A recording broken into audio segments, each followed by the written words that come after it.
Millionaire stunned to find homeless boy who looks exactly like him. The truth will shock you.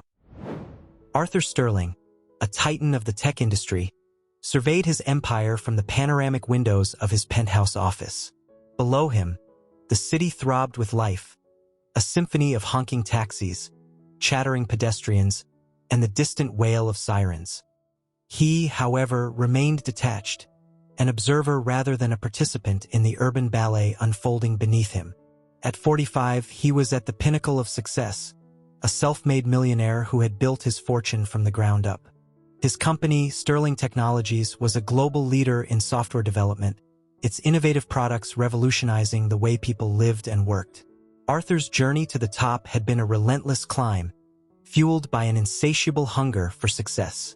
He was born into poverty, raised in a dilapidated tenement building in the city's grittier side. His father, a factory worker with a penchant for whiskey and gambling, had been a constant source of disappointment and despair. His mother, a woman of quiet strength and unwavering love, had worked tirelessly to provide for her family, her hands roughened by years of scrubbing floors and washing dishes. Arthur had vowed to escape the cycle of poverty that had trapped his parents. He excelled in school, devouring books and knowledge with a voracious appetite. He secured scholarships, worked odd jobs, and clawed his way into a prestigious university. After graduating with honors, he landed a coveted position at a leading tech firm, where he quickly rose through the ranks, his sharp intellect and relentless work ethic setting him apart. He eventually founded Sterling Technologies, pouring his heart and soul into the company.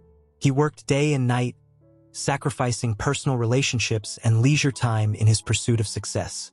His first marriage, a casualty of his relentless ambition, ended in a bitter divorce. Subsequent attempts at romance had been fleeting and unsatisfying, leaving him with a profound sense of loneliness. Despite his material wealth, Arthur felt a gnawing emptiness inside. He had achieved everything he thought he wanted, but it hadn't brought him the happiness he craved. He was surrounded by acquaintances and business associates, but he had no true friends, no one to share his triumphs and tribulations with. His family, still residing in the same rundown neighborhood he had escaped from, remained distant, their relationship strained by years of neglect and unspoken resentment. One dreary November morning, as Arthur was being chauffeured to his office in his chauffeured limousine, a wave of melancholy washed over him. He gazed out the window at the bustling city streets, his eyes drawn to the homeless individuals huddled in doorways, seeking refuge from the biting wind. He couldn't help but compare his own privileged life to their desperate struggle for survival. As the limousine slowed to a halt at a busy intersection, his gaze fell upon a young boy begging for money on the sidewalk. The boy, no older than 10, was dressed in tattered clothes, his face smudged with dirt and grime. But what truly startled Arthur was the boy's eyes. They were the same piercing shade of blue as his own, mirroring the same haunted look that he saw in his own reflection every morning. The resemblance was uncanny, a mirror image of his younger self, a ghost from a past he had tried so hard to bury. It was as if fate had placed this boy in his path, a stark reminder of his origins, a challenge to the carefully constructed walls he had built around his heart. The image of the boy, a miniature reflection of himself, haunted Arthur throughout the day. He couldn't shake the feeling that he had witnessed something more than just a coincidental resemblance. The boy's eyes, his posture, even the way he held his head, it was all too familiar, a haunting echo of his own childhood. Unable to concentrate on his work, Arthur dismissed his chauffeur and ventured out into the city on foot. He retraced the route his limousine had taken, his heart pounding with a mixture of anxiety and anticipation. He found the boy sitting on the same street corner, his head bowed, his small hands outstretched, silently pleading for spare change. As Arthur approached, the boy looked up, his blue eyes widening in surprise. "Hello," Arthur said, his voice betraying a hint of nervousness. "I saw you earlier and I couldn't help but notice." He faltered, unsure how to articulate the strange sensation that had gripped him. The boy remained silent, his eyes filled with a mixture of wariness and suspicion. "What's your name?" Arthur asked, his voice softening. "Tommy," the boy mumbled, his voice barely audible above the din of the city. Tommy? Arthur repeated, the name resonating within him like a forgotten melody. Do you have any family? Tommy shook his head, his gaze fixed on the ground. My mom's gone, he said, his voice cracking with emotion. She's sick. A wave of empathy washed over Arthur. He knew what it was like to grow up without a stable family, to feel alone and abandoned in a world that seemed indifferent to his struggles. I'm sorry, he said, his voice filled with genuine concern. Is there anyone looking after you? Tommy shrugged, a gesture that spoke volumes about his vulnerability and resilience. I look after myself, he said, his voice betraying a hint of defiance that belied his young age. Arthur couldn't bear the thought of leaving this boy, this mirror image of his younger self, to fend for himself on the streets. He felt a sense of responsibility, a connection to this child that transcended logic and reason. Look, Tommy, he said, I can't leave you here like this. Why don't you come with me? I'll get you something to eat and we can talk. Tommy hesitated, his eyes darting between Arthur and the bustling street. He was clearly wary of this stranger, this well-dressed man who had materialized from the world of limousines and skyscrapers. But the offer of food, a rare luxury in his precarious existence, was too tempting to resist. Arthur led Tommy to a nearby diner, a cozy haven of warmth and comfort amidst the urban chaos. He ordered a stack of pancakes and a tall glass of milk for the boy, watching as Tommy devoured the food with a hunger that spoke of days, perhaps weeks of deprivation. As Tommy ate, Arthur studied him closely, his mind awhirl with questions. Who was this boy? Why did he bear such an uncanny resemblance to him?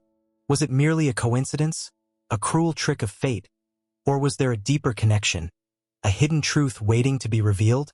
He knew he needed answers, but he wasn't sure where to begin. He felt a sense of urgency, a need to unravel the mystery that had suddenly entered his life, a mystery that threatened to disrupt the carefully constructed equilibrium of his existence. Over the following days, Arthur found himself drawn to Tommy like a moth to a flame. He visited him every day, bringing him warm clothes, nutritious meals, and a sense of stability that the boy had never known. He learned about Tommy's life, his struggles, and his dreams. He discovered that Tommy's mother, a single parent who had worked tirelessly to provide for her son, had recently been hospitalized with a serious illness, leaving Tommy alone and vulnerable. The more time Arthur spent with Tommy, the more convinced he became that their resemblance was more than just a coincidence. He couldn't shake the feeling that there was a deeper connection between them, a shared history that had been buried by time and circumstance. One evening, as he was tucking Tommy into bed at a temporary shelter, Arthur decided to confront the boy about his suspicions. Tommy, he began, his voice hesitant, I need to ask you something. Do you know anything about your father? Tommy looked up at him, his blue eyes filled with confusion and a flicker of apprehension. No, he replied softly. My mom never talked about him. Arthur paused, unsure how to proceed. Do you have any photos of him? Or any documents, anything with his name on it? Tommy shook his head, his expression conveying a lifetime of unanswered questions.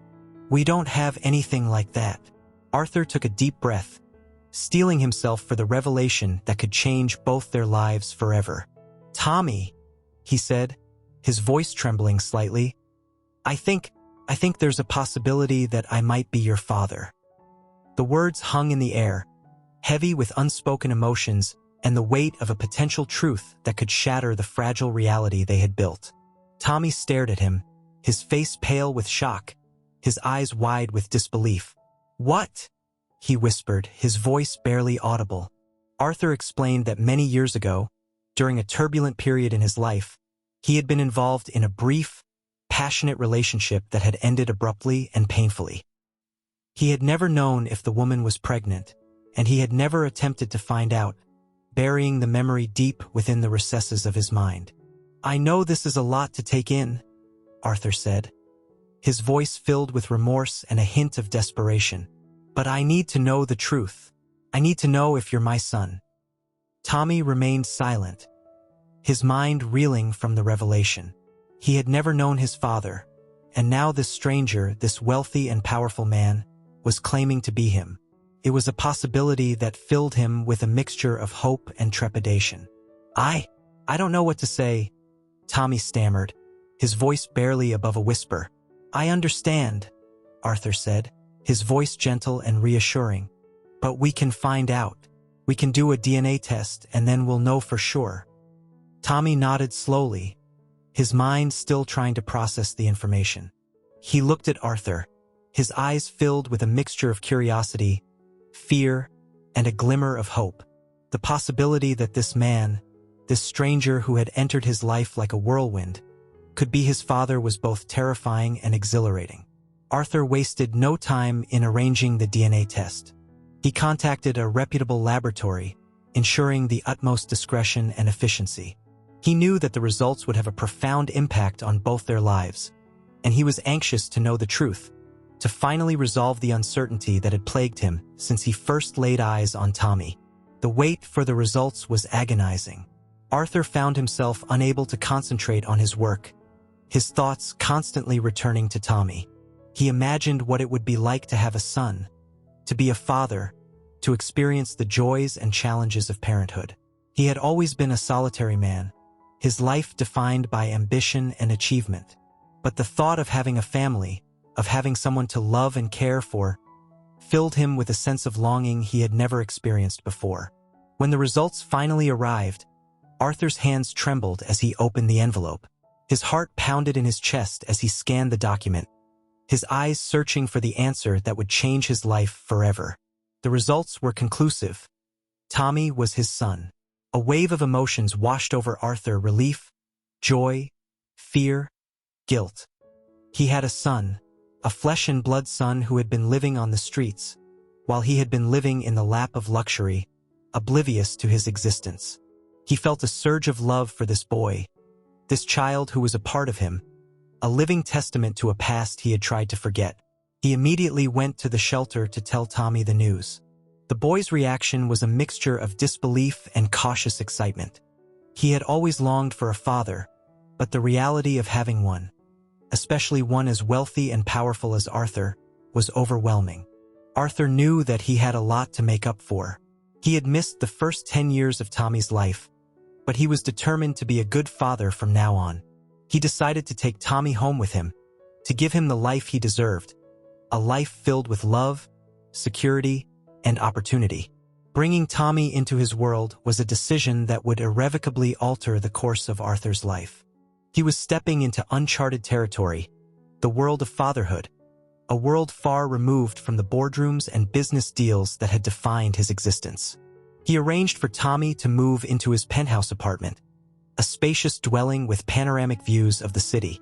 He hired a team of professionals to cater to Tommy's needs: a private tutor to help him catch up on his education, a personal stylist to provide him with a wardrobe befitting his new circumstances, and a therapist to help him process the emotional turmoil of his past. However, integrating Tommy into his life proved to be more challenging than Arthur had anticipated. Tommy, a streetwise child accustomed to fending for himself, was wary of Arthur's wealth and uncomfortable in the luxurious surroundings of the penthouse. He missed his mother terribly, his anxiety compounded by her ongoing illness and uncertain future. He struggled to adapt to the unfamiliar rules and routines of Arthur's life, his rebellious spirit clashing with Arthur's structured and disciplined lifestyle. Arthur, in turn, found himself ill-equipped to deal with the challenges of parenthood. He was used to being in control, to having things his way. But Tommy was a force of nature, a whirlwind of emotions and unpredictable behavior. Arthur struggled to connect with him, to understand his needs and fears. His attempts at fatherly affection often met with resistance and resentment. His well-ordered life was thrown into disarray. Business meetings were interrupted by calls from the school principal. His pristine apartment was littered with toys and discarded clothes, and his quiet evenings were replaced by noisy games and bedtime stories that he fumbled through with awkward enthusiasm. Arthur's employees were bewildered by the sudden appearance of a child in his life. Rumors circulated throughout the company, whispers of a secret love child, a hidden past that had suddenly come to light. Arthur's reputation as a ruthless, solitary businessman was replaced by a more human, albeit somewhat bewildered, image of a first-time father grappling with the challenges of parenthood. His social circle was equally perplexed. His wealthy friends, accustomed to lavish parties and sophisticated conversations, were uncomfortable around the scruffy, unpolished Tommy. Arthur found himself withdrawing from his usual social activities, preferring to spend his time with his son, trying to forge a connection, to bridge the gap between their vastly different worlds. Despite the challenges, Arthur was determined to make things work. He persevered, driven by a sense of responsibility and a growing love for his son. He enrolled Tommy in extracurricular activities, hoping to find common ground, a shared passion that could bring them closer. He took him to baseball games, museums, and amusement parks, trying to create happy memories to compensate for the years of neglect and absence. Slowly but surely, Tommy began to open up. He started to trust Arthur, to see him not just as a wealthy benefactor, but as a father, a source of love and support. He began to enjoy the comforts of his new life, the security and stability that he had never known before. He started to excel in school, his natural intelligence blossoming under the guidance of his tutor. Arthur, in turn, found himself changing. He was less rigid, more patient, more attuned to the needs of others. He began to appreciate the simple things in life, the joy of a shared meal, the laughter of a child, the warmth of a hug. He realized that his wealth and success had been a poor substitute for the love and connection he had been missing. Tommy had filled a void in his life that he hadn't even realized existed. While Arthur was navigating the uncharted waters of fatherhood, a storm was brewing within his company. His ambitious and ruthless second-in-command, Mark, had been eyeing Arthur's position for years, his loyalty masked by a veneer of deference and admiration. He saw Arthur's newfound preoccupation with his son as a weakness, an opportunity to seize control of the company he believed he deserved. Mark was a shrewd and calculating individual, a master of corporate intrigue. He had joined Sterling Technologies in its early days, his ambition and talent quickly propelling him up the corporate ladder. He had been instrumental in the company's success, his sharp business acumen and ruthless efficiency complementing Arthur's visionary leadership. However, beneath Mark's polished exterior lay a deep-seated resentment towards Arthur. He believed that he was the true architect of the company's success, that Arthur was merely a figurehead, a beneficiary of his hard work and ingenuity. He craved the power and recognition that he felt he deserved, and he was willing to do whatever it took to achieve his goals. Mark began to subtly undermine Arthur's authority, planting seeds of doubt in the minds of the other executives. He whispered about Arthur's declining focus, his preoccupation with his personal life, and his questionable decision-making abilities. He forged alliances with other ambitious executives, subtly manipulating them to support his agenda, promising them promotions and increased influence in exchange for their loyalty. Arthur, consumed by his new role as a father, was initially oblivious to Mark's machinations. He trusted Mark implicitly, had relied on him for years, and couldn't fathom the idea that his loyal lieutenant would betray him. He saw Mark as a valuable asset, a trusted advisor, and a friend.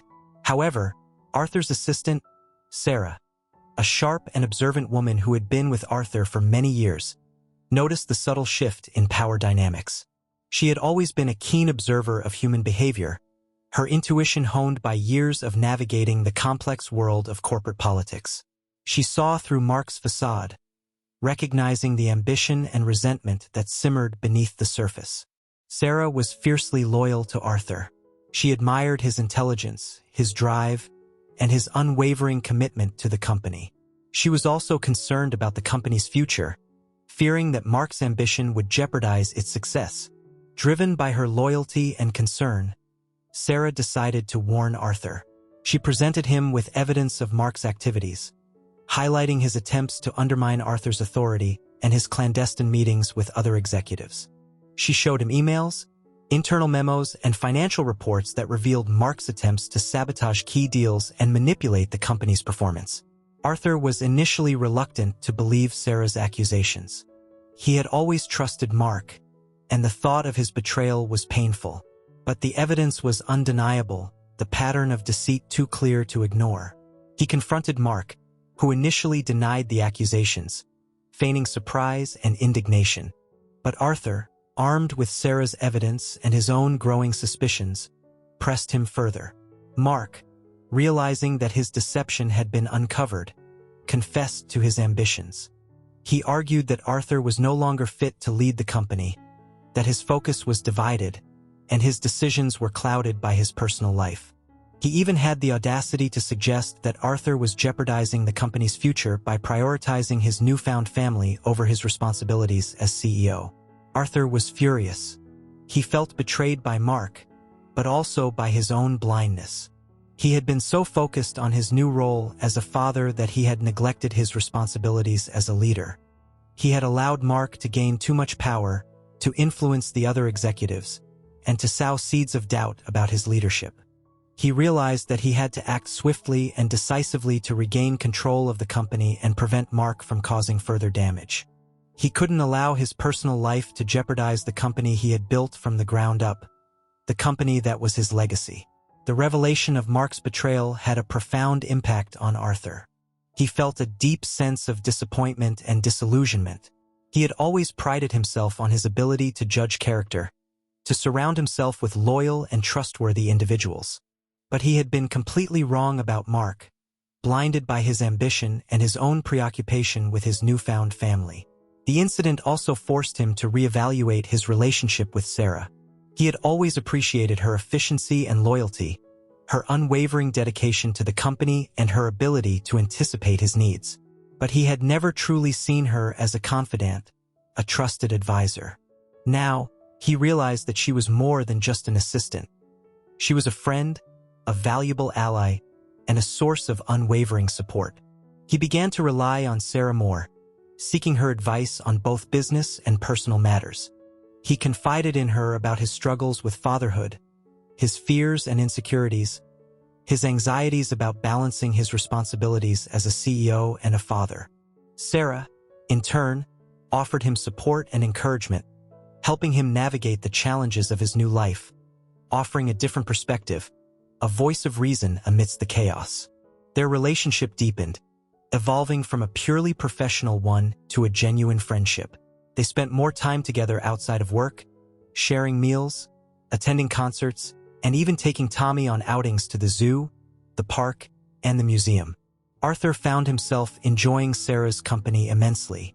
She was intelligent, witty, and compassionate, her presence a calming influence on his often turbulent emotions.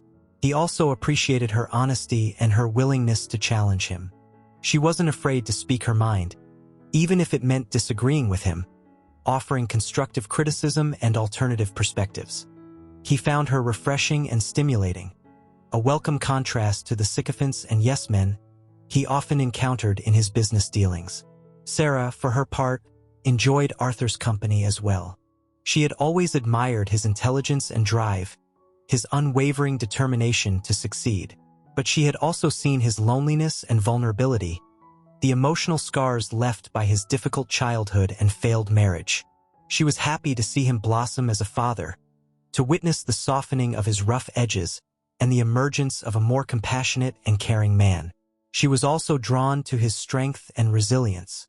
He had faced many challenges in his life, but he had always overcome them, his determination and resilience a testament to his character. She admired his commitment to being a good father to Tommy, despite the difficulties he faced, the sacrifices he made. Their growing friendship brought a new dimension to Arthur's life.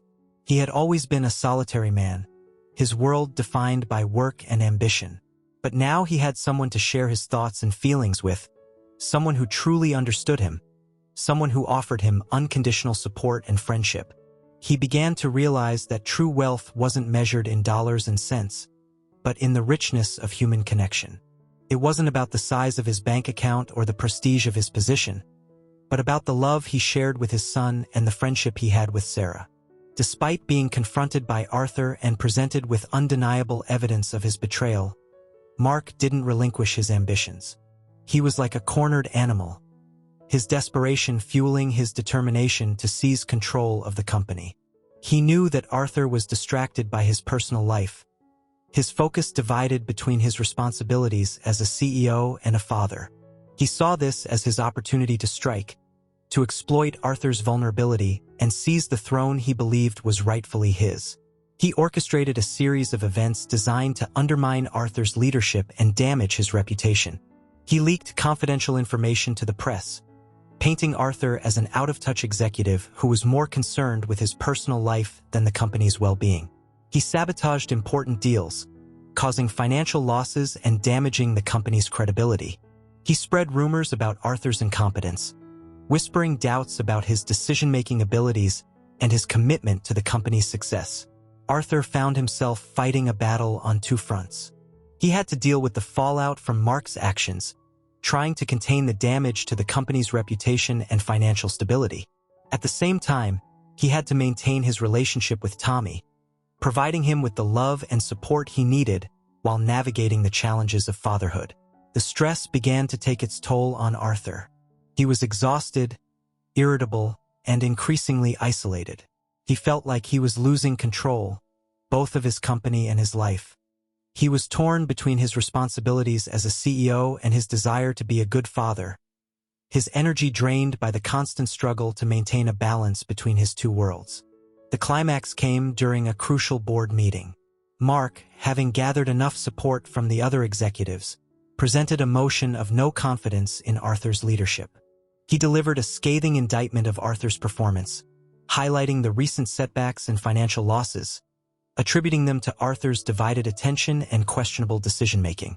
He argued that Arthur was no longer capable of leading the company, that his personal life was interfering with his professional responsibilities, and that his recent decisions had damaged the company's reputation and financial stability.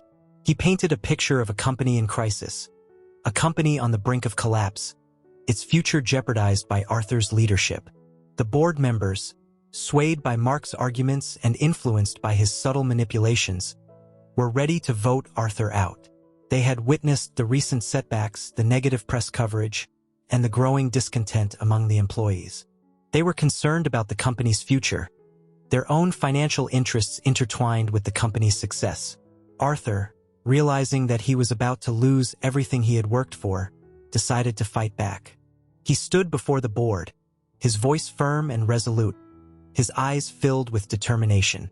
He delivered a passionate speech, defending his leadership and outlining his vision for the company's future.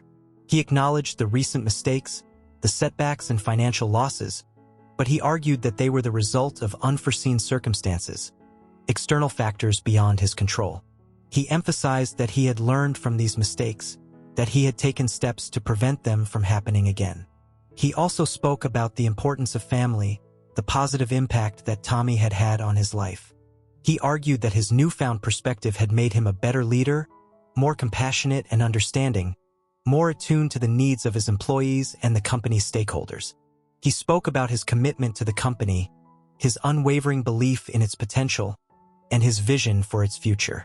He outlined his plans for innovation, expansion, and growth, painting a picture of a company that would continue to lead the industry, a company that would thrive under his leadership. His speech was met with a mixed reaction. Some board members were moved by his sincerity, his passion, and his unwavering commitment to the company. Others remained skeptical, their doubts fueled by Mark's accusations and the recent setbacks. The tension in the room was palpable as the board prepared to vote, the fate of the company and Arthur's leadership hanging in the balance. The boardroom held its breath as the votes were tallied. Arthur, his heart pounding in his chest, watched as the results were announced. The vote was close, agonizingly close, but in the end, he had managed to retain his position as CEO. He had narrowly escaped being ousted, his leadership surviving by a thread, but the battle had left him shaken and vulnerable. He knew that he couldn't allow Mark to continue to undermine his authority, to poison the company with his ambition and resentment. He had to take decisive action to protect the company, his legacy, and his own position. He called Mark into his office, the atmosphere thick with tension and unspoken animosity. He presented Mark with an ultimatum: resign or be fired. He laid out the evidence of Mark's betrayal, his attempts to sabotage the company and usurp his leadership. He made it clear that there was no room for negotiation, no possibility of reconciliation. Mark, realizing that he had lost the battle, his carefully laid plans thwarted, chose to resign. He left the company with a bitter sense of defeat, his ambitions thwarted, his reputation tarnished. He had played a dangerous game and he had lost. With Mark gone, Arthur set about repairing the damage he had caused. He worked tirelessly to regain the trust of the board, the employees, and the investors. He held meetings, addressed concerns, and outlined his plans for the company's future. He emphasized his commitment to the company's success, his renewed focus on its growth and prosperity. He implemented new policies and procedures to prevent future sabotage, strengthening internal controls and oversight. He reorganized the management team, promoting loyal and competent individuals to positions of authority, ensuring that no one individual could amass the power that Mark had wielded. He also made a conscious effort to be more present in the company, to show his employees that he was still committed to their success, that he valued their contributions. He walked the halls, visited different departments, and held informal meetings with employees at all levels. He listened to their concerns, addressed their questions, and acknowledged their hard work. He delegated more responsibilities to Sarah, trusting her judgment and relying on her support. He recognized her value to the company, her loyalty, and her keen understanding of the company's inner workings. He promoted her to a more senior position, giving her the authority and resources she needed to help him lead the company. Gradually, the company began to recover. The stock price stabilized, new deals were secured, and the employees regained their confidence in Arthur's leadership. The atmosphere within the company shifted, the tension and uncertainty replaced by a renewed sense of purpose and optimism. However, the experience had left its mark on Arthur. He was no longer the same ruthless, ambitious businessman he had once been. He had learned the value of human connection, the importance of trust and loyalty. He had also discovered a capacity for compassion and empathy that he had never known before. His relationship with Tommy continued to flourish. They had developed a strong bond, based on mutual respect and affection. Arthur cherished the time he spent with his son, taking him to baseball games, helping him with his homework, and simply enjoying his company. He delighted in watching Tommy grow and learn, his personality blossoming, his intelligence shining through. He also made an effort to reconnect with his own family, reaching out to his estranged siblings and mending broken bridges. He realized that family was more than just blood ties. It was about love, support, and shared history. He visited his mother regularly, bringing Tommy with him, creating new memories and healing old wounds. One evening, while having dinner with Tommy and Sarah, Arthur had a revelation. He had spent his entire life chasing success, accumulating wealth and power, defining himself by his achievements and his position in the world.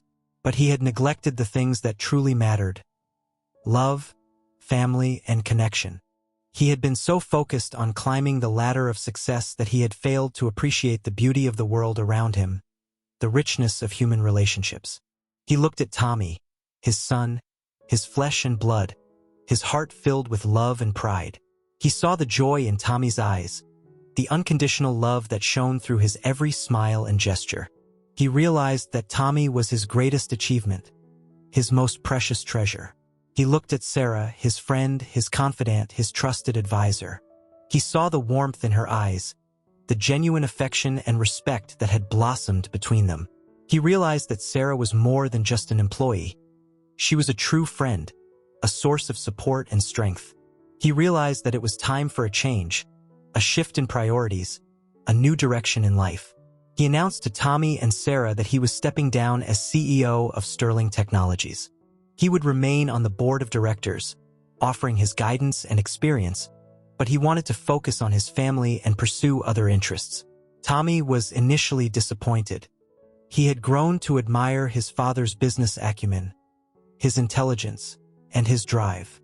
He was proud of his father's achievements, his position in the world. But he also understood Arthur's desire to spend more time with him, to be more present in his life. He supported his father's decision, his love and understanding outweighing his disappointment. Sarah was surprised but not entirely shocked. She had witnessed the transformation in Arthur, the shift in his priorities, the softening of his rough edges. She knew that he was no longer driven by the same ambitions that had once consumed him. She supported his decision, knowing that it was the right one for him, for his family, and for the company. Arthur's decision to step down was met with mixed reactions from the company and the business world. Some saw it as a sign of weakness, a retreat from the challenges of leadership. Others applauded his courage and his commitment to his family, recognizing the importance of prioritizing personal happiness over professional ambition. Arthur, however, was unfazed by the opinions of others. He had found a new sense of purpose, a new direction in life. He wanted to use his wealth and influence to make a positive impact on the world, to help those less fortunate, to give back to the community that had given him so much. He started a foundation to support children living in poverty, providing them with education, healthcare, and opportunities to succeed. He poured his resources into the foundation, ensuring that it had the financial means to make a real difference in the lives of children in need. He also became involved in various philanthropic activities, donating his time and resources to causes he believed in.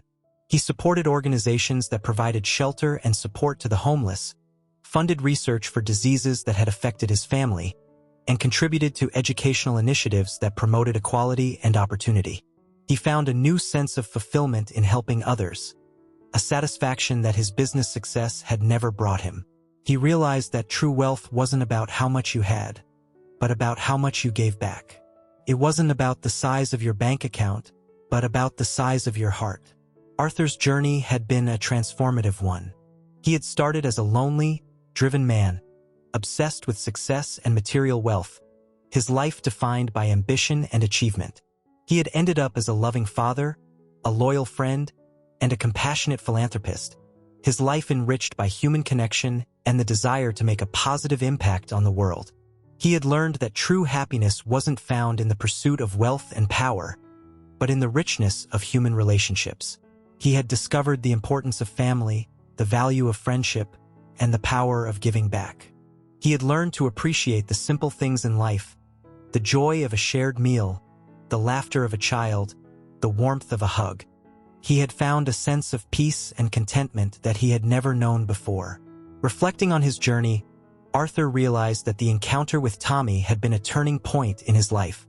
It had forced him to confront his past, to acknowledge his mistakes, and to reevaluate his priorities.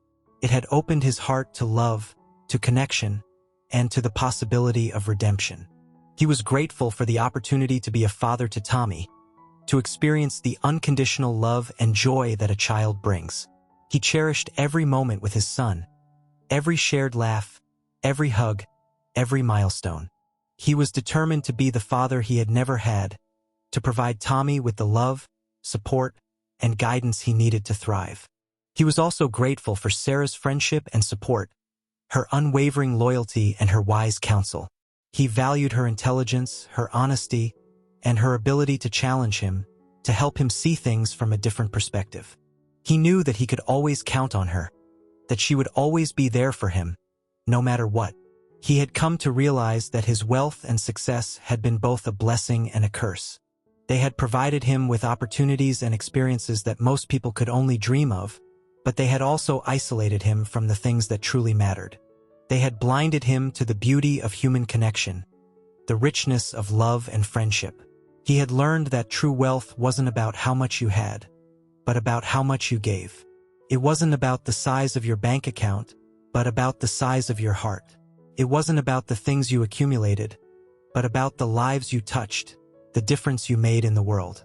He wanted to leave a legacy that would extend beyond his own lifetime, a legacy of compassion, generosity, and social responsibility. He wanted to be remembered not just as a successful businessman, but as a loving father, a loyal friend, and a compassionate human being. He found joy in his philanthropic endeavors, in witnessing the positive impact he was making on the lives of others. He visited schools and hospitals, met with children and families, and saw firsthand the difference his foundation was making. He felt a sense of purpose and fulfillment that he had never experienced before, a sense of connection to something larger than himself. He also found joy in his personal life. He spent his days with Tommy, sharing his passions, exploring new interests, and creating lasting memories. He took Tommy on trips, exploring different cultures and experiencing the world through his son's eyes. He taught Tommy about the importance of giving back, instilling in him the values of compassion and social responsibility. He continued to nurture his friendship with Sarah, sharing meals, attending concerts, and engaging in lively discussions about life, work, and the world around them. He valued her companionship, her intelligence, and her unwavering support. He had found a balance in his life, a harmony between his personal and professional aspirations. He had learned to prioritize the things that truly mattered, to appreciate the beauty of human connection, and to find fulfillment in giving back to the world. Arthur's story is a testament to the transformative power of love and connection. It shows that even the most driven and ambitious individuals can find redemption and fulfillment through the simple act of caring for others. It highlights the importance of human connection in our lives, reminding us that true wealth isn't measured in material possessions, but in the richness of our relationships and the impact we have on the world. Arthur's journey from a lonely millionaire to a loving father and compassionate philanthropist underscores the profound impact that human connection can have on our lives. It shows how the love of a child, the loyalty of a friend, and the desire to make a difference can transform a life, leading to a deeper understanding of oneself and the world around us. The story also emphasizes the importance of second chances and the possibility of redemption. Arthur's past mistakes, his neglect of his family, and his relentless pursuit of success had led him to a life of loneliness and emptiness. But through the unexpected arrival of Tommy, he was given a second chance to find happiness and fulfillment. He was able to confront his past, acknowledge his mistakes, and embrace a new direction in life, a direction guided by love, compassion, and the desire to make a positive impact on the world. Arthur's transformation is a reminder that it's never too late to change, to learn from our mistakes, and to embrace the things that truly matter. It's a story about the power of love to heal, to redeem, and to transform our lives.